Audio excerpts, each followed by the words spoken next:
Counting everyone in the country is hard. We're here in New York's 12th Congressional District, one of the hardest places in the country to count accurately. Now, I know it sounds boring and wonky, but the census is the most important civic event in America every 10 years. And preparations for it are starting right now. But with Donald Trump in charge of the 2020 census, there are already big problems. And that should worry you a lot. Here's why. The census determines how $675 billion in federal funding is allocated, how many congressional seats and electoral votes each state receives, how local and federal voting districts are drawn, and this data is used by practically every major institution in America. Of course, there are always problems. The 2010 census failed to count 1.5 million people of color. And with Trump in charge of the 2020 census, that undercount of immigrants and minorities could get much worse. That would shift power from places like New York City to wider and more Republican areas.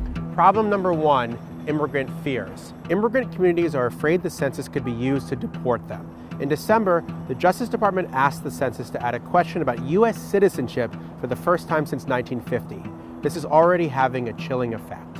Problem number two, the budget. The census budget has been badly cut by the Republican Congress.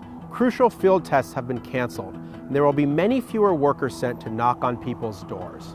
Problem number three, leadership. The director of the Census Bureau resigned the same day James Comey was fired, and the Bureau still doesn't have a permanent leader.